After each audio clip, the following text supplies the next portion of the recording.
Ladies and gentlemen, what is going on? Welcome back to the predictions and breakdowns. Today we are taking a look at UFC 330, Islam Makhachev versus Machado Garry, which is taking place this Saturday, August the 15th, starting at 5:30 p.m. Eastern Standard Time. We do have a couple injuries on the card, I believe, so that is the reason for the weird start time. We are going to start with the early prelims and with the main event. Going to go through it super quick, give a couple props that I like for each fight, and we're going to give some solid locks of the week near the end of the card. I probably will do the betting talk tomorrow, but we will see. Just trying to finalize these lines and see where they sit.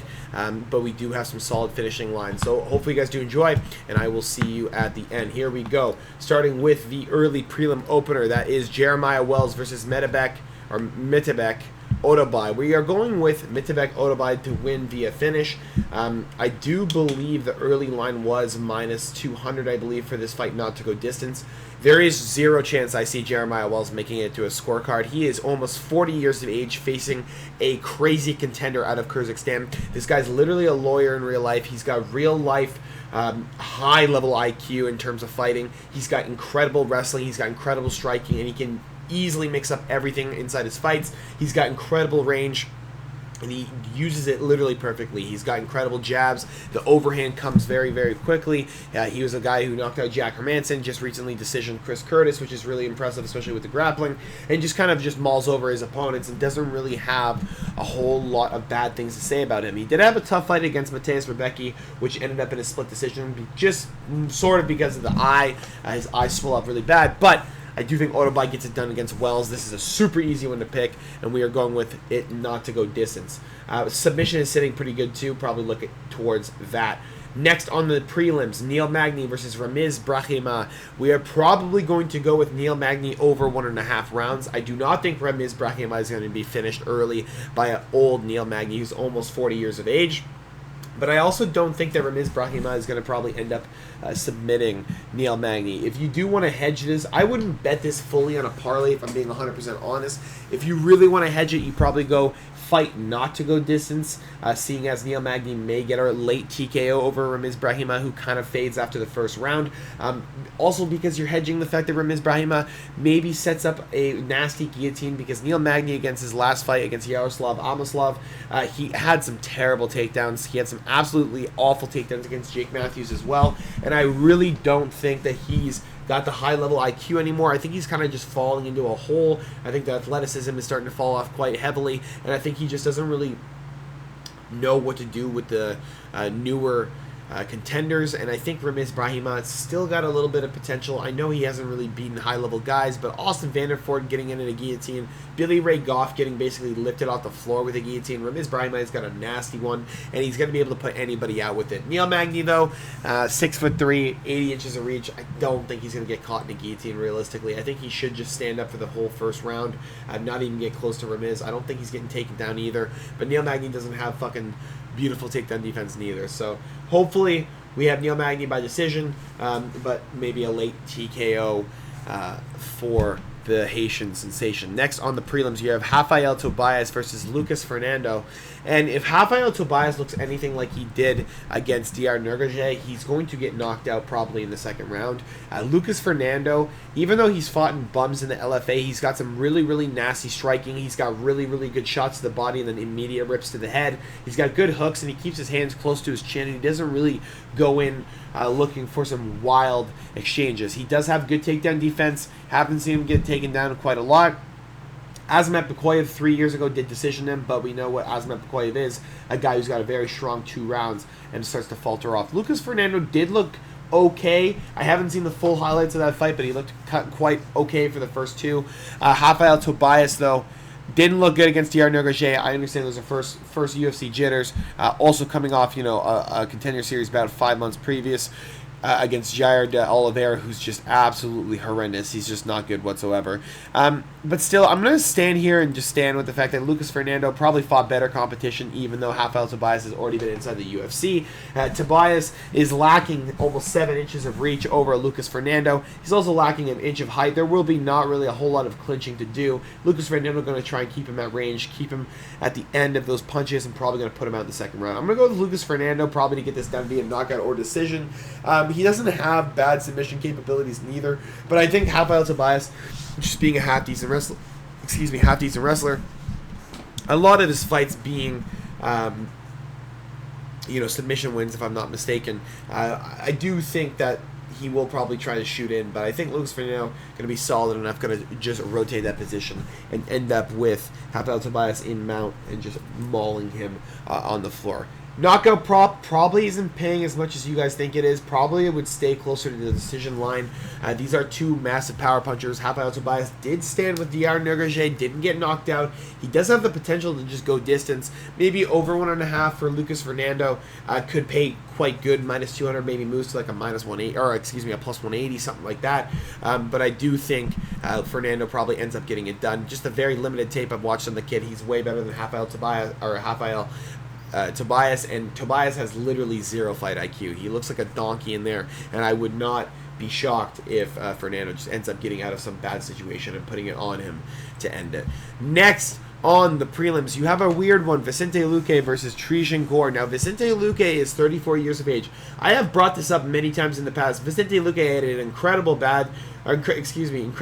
bad brain bleed not that long ago, maybe 4 years ago, if I'm not mistaken, during COVID. He was out for a little while. Didn't have the best of performances when he came back. Got TKO'd by Joaquin Buckley. Also, came back against Rafael Dos Anjos. Had a nice decision there. I did choke out Themba Garimbo. Did choke out Calvin Gastelum because Calvin fucking shot him for some reason. Also dropped Calvin Gastelum as well. Now he fights Trejan Gore. A little bit different of a fight. Didn't get knocked out by Joel Alvarez, so I don't think I'm worried about Trejan Gore getting a late TKO victory here. I think Vicente Luque in this fight's most likely going to win. I think he's got the good capability of keeping himself on the feet, not going to allow Trejan Gore to overtake the fight. He's got okay cardio. He's only 34 years of age. We're not looking at some ancient guy here, and he still has literally a capability to get into the top 10 of the UFC middleweight division. Even though he should be a welterweight, Vicente Luque does look quite well at middleweight. He does look okay against some decent contenders. Trejan Gore having an okay performance against Islam Makhachev. Makhachev started to fall off and taper off in that second round. He had Trejan Gore just kind of start putting it on him. He did lose. Okay, listen, this is the only thing I have a problem with. He lost to Rodolfo Vieira. That is a problem for me, okay?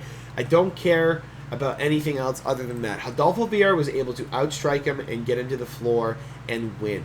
Trejan Gore missed weight for that fight, and now he's fighting Vicente Luque, who's got a better ground game, has a more dangerous, basically stand-up game. It's more ground and pound, but stand-up game.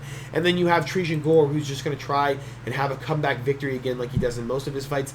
Not going to happen here. I don't think Vicente Luque is going to give it up. I think the underdog tag is a little bit depriced, and I think Trejan Gore is just getting a favor tag here just for beating Islam Makhachev, who never really looked good in the first place. The guy always gassed. He never really looked good unless he got a finish, and I don't like him that much. So I like Trejan Gore, but I don't like Islam Makhachev. I think it's a bad win. I even picked Gore to win that fight, and now I'm picking Trejan Gore to lose in this one. I think Vicente Luque is going to get a submission or a decision over Trejan Gore. Gore was able to stand quite long with Marco Tulio Silva, which is very impressive. So I'm just going to stay away from fucking even calling a KO prop on that. Gore most likely getting submitted, most likely going out in the second round. But we do like Luque to get it done as an underdog. Next on these prelims are fucking stacked, by the way. Next on the prelims, Dante Johnson, lockjaw against Eric McConico. We're gonna go with Eric McConico as an underdog to getting it done against Dante Johnson. Johnson looked like absolute shit against Cody Brundage. He had a split decision, which arguably he lost. And Eric McConico had an okay performance recently against Rodolfo Vieira. He had an okay performance against Cody Brundage in a split decision, which honestly I thought Eric McConico deserved more than Dante Johnson deserved. I thought he looked better against Cody Brundage than what Dante Johnson looked like.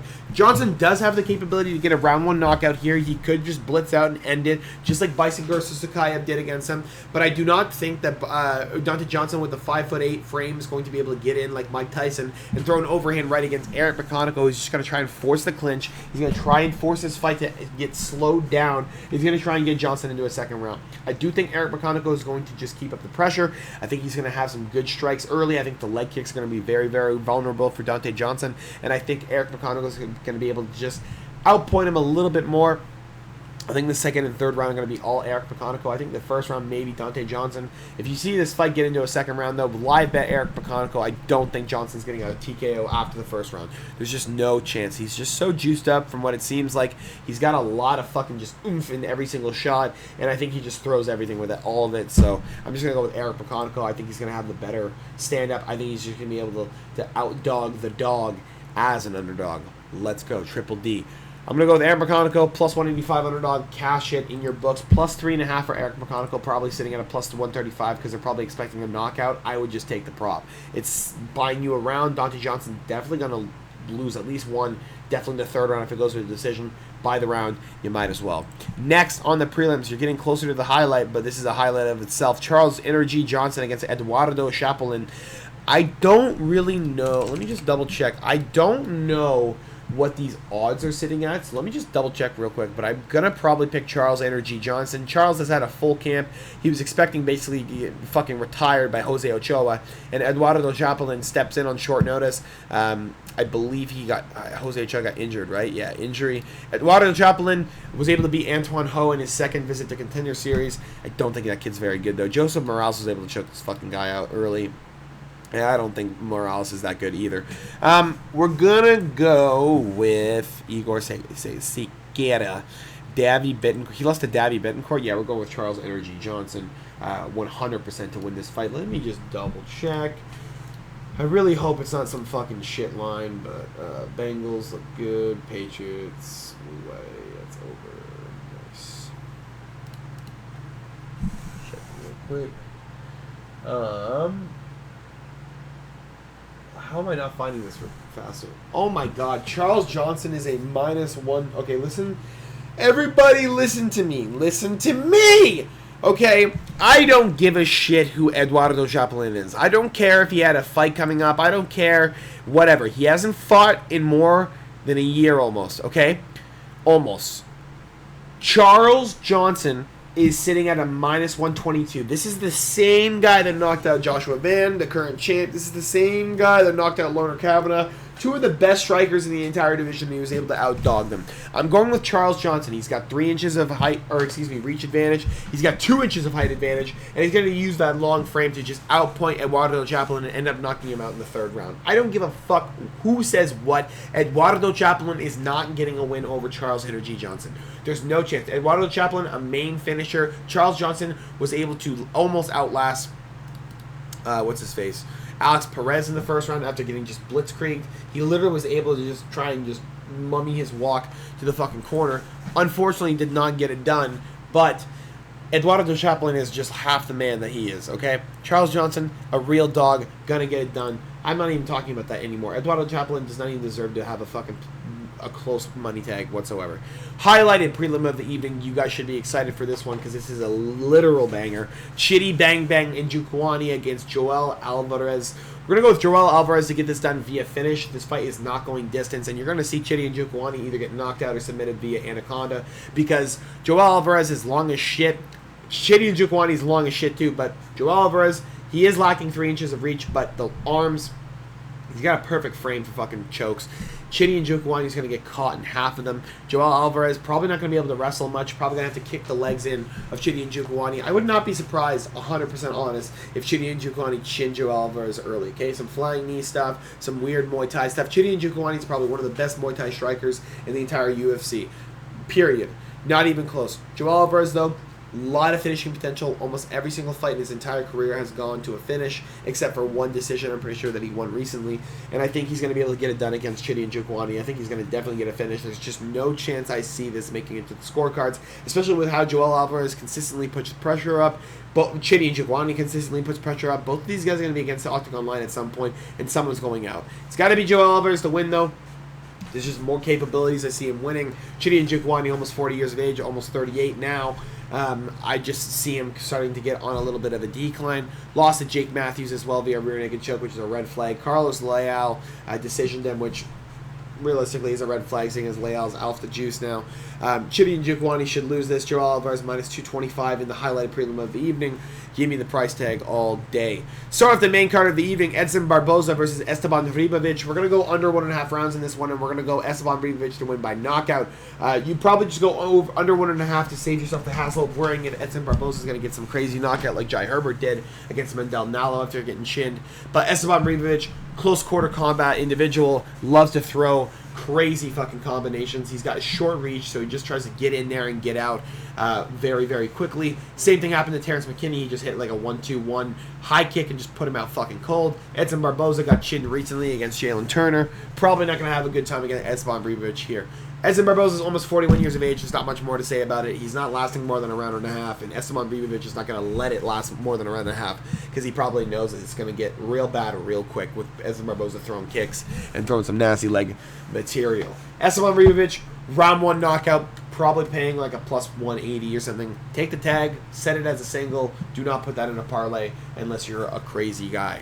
Next on the main card, Mansour Abdul Malik versus Dustin Stoltzfus. We're going with Mansour Abdul Malik to win by knockout. I don't see Dustin Stoltzfus being that good. He is, he had an okay performance against Marc-Andre Barriault, won by knockout, and just had to ruin my fucking parlay for the year. But I do think Mansour Abdul Malik should have an easy one with this. Should be a quick knockout, maybe in the second round. The knockout tag sitting at minus 105 is not that bad. Under 1.5 rounds, by the way, for Edson Barboza and Esteban Ribovic, plus 100. Yeah, I don't know who the fuck is betting that, but that is dumb. Esteban Ribovic by knockout round 1 plus 185. Yeah, I was right. Look at me. Yeah, those are good bets. Sorry, Mansour Abdul Malik minus 105 knockout. Probably get knocked out in the second round. Dustin Stoltzfus is just shit. He looks absolutely terrible. Bruno Ferreira was able to spinning elbow him, but Dustin Stoltzfus usually does have good cardio. He usually does have a good chin. Usually able to make it to a decision scorecard. But Mansour Abdul Malik, after losing to Yusri Belgari, majority of his wins are finishes anyway. Well, they are literally no decision wins. I think Malik probably going to end up getting a finish on this one. So just take the tag, minus 105. Probably not getting a submission over Dustin Stoltzfus. I doubt it. He doesn't really have that level of high-level submissions. Probably not happening there, but we'll see on Saturday night. Next on the main card, Jalen Turner, the Tarantula, versus Cali Fernandez. A lot of people moving the line of Fernandez. Fernandez was sitting at a minus or a plus 180 earlier in the week, sitting at a plus 140 now.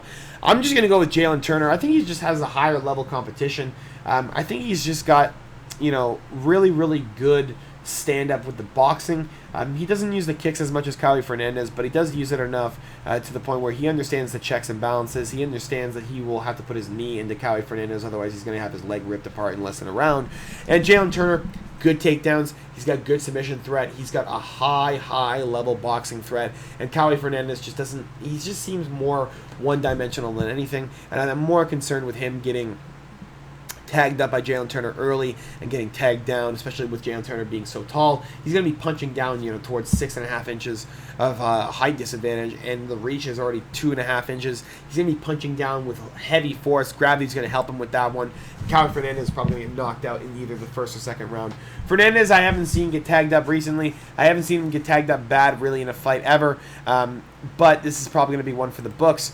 Jalen Turner, high level, man. These guys are both the same age. They're both looking for the same thing, and they're both sitting close to the top 15. Jalen Turner sitting in the 14th spot. Cali Fernandez looking for that top 15 ranking. And the fact that he is close to an even money dog, even though he's fought, low level competition, should tell you everything you need to know about the books and how they feel Fernandez is going to look on Saturday night. I still like Jalen Turner anyway. Maybe Cali Fernandez plus 3.5 could be sitting at a solid tag. Let me just double check that for you guys. Cali Fernandez plus 3.5 sitting at a plus 100. They do not think this fight's going distance, which is a totally understandable, seeing as Jalen Turner has majority finishes in his entire career. But if you really want to sit on a weird spot, minus 160 is a good tag and a good prop to play. Minus 160 and fight ends in a KO. Someone's getting knocked down in that fight, most likely, probably being Fernandez. But I could see Jalen Turner getting dropped in the second or third late, just like Hanato Moicano did to him. Take this one with a grain of salt, boys, because this one's going to be biased. Mackenzie Dern versus Jillian the Savage Robertson. I'm going with Jillian Robertson to get it done against Mackenzie Dern via knockout or decision.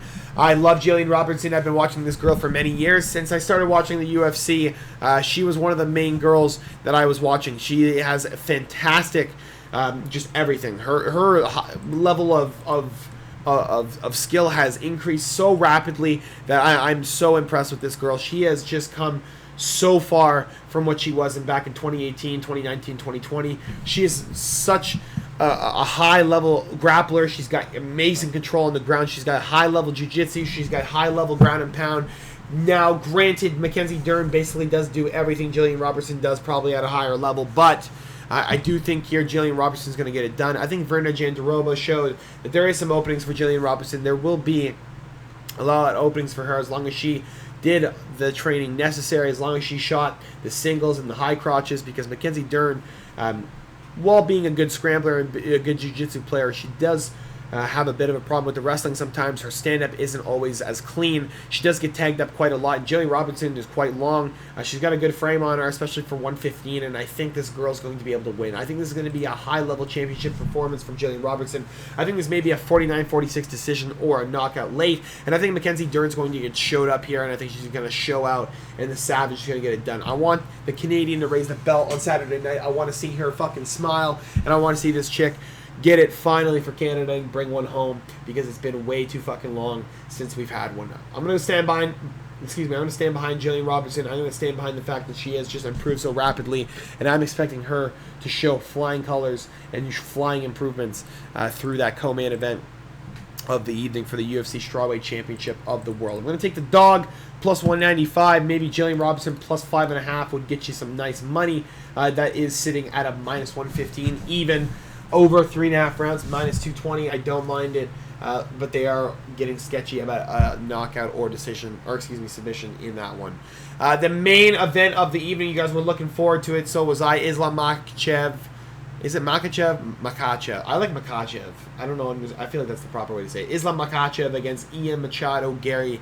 The future is probably going to falter on this one, but I'm going to go with Islam Makhachev to get this done against Ian Machado Garry. I think Garry just lacks a lot of focus. I think he lacks the fact that he doesn't understand the vision that Islam Makhachev has. I think Islam's going to try and take him down early. Granted, he is tall as shit, but Islam Makhachev has just been so dominant in the grappling for so many years. This is probably leading up to his retirement bout as well. And I do think him being so dominant, he did have a tough performance against Dustin Poirier, which is a bit of a red flag, but able to decision Jack Della Maddalena, look good at welterweight. He's going to be able to get it done here against Ian Machado Garry. I think Garry as a plus 270 is a little bit wild. I think if you want to take Ian Machado Garry as a plus 9.5 underdog, that is a fantastic price to pay. You're basically buying 9 points on every single judge's scorecard 3 points on every single judge's scorecard for the ability to take Ian Machado Garry to possibly win a decision or win outright. I don't mind that at all. There's a plus 100 tag for a very, very high-level guy. Sure. I do think, though, Islam Makhachev ends up with probably a Darce or arm trap. Jesus Christ, I'm going to start hiccuping now. Take a fucking sip.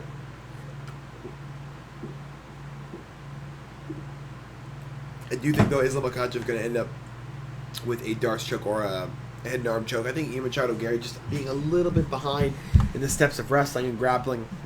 He's not going to see it coming. He's going to focus more on the stand-up and the fact that the areas that he won with Carlos Prates, where he takes advantage of, their damage zones where they have holes in their game. But Islam Makhachev, very, very... Jesus, I'm just hiccuping at the end of this video, bro. I'm going to just sound disgusting. Islam Makhachev, very, very little room for error. Very, very, very, very little spots where you can make a mistake with this guy, because he can take advantage of every single situation on the ground. You also have, the Alexander Volkanovski fights where he just took, advantage of every single round. He was cutting a lot of weight, looked a little bit wild, started to come through. The high-level fight IQ got through. He got the takedowns. He's going to be able to get it on Garry. You got to at least assume he's going to get it on Garry, at least get one, and if he gets one, two's coming. If he gets two, the third one's coming. If he gets a third one, you're probably getting fucking submitted in the fourth round. I'm going to go with Islam Makhachev to get it done via submission or decision. Probably a 4th or 5th round submission. And that's all I got for you guys today. Hope you guys did enjoy. Make sure to drop a like and subscribe if you have not already. If you're looking for some best bets as well, we're going to go with Medebek Otobai to get it done via finish. Over 1.5 rounds, Neil Magny, Ramiz Brahima, Vicente Luque to get it done. Eric McConical plus 3.5. That's a hedge, by the way. Be careful with Dante Johnson round one, excuse me. And Esteban Ribovic round 1 TKO plus 185. Gives you some value, gives you some props. That's all I got for you guys today. Hope you guys enjoy. I'll see you guys all later. Peace.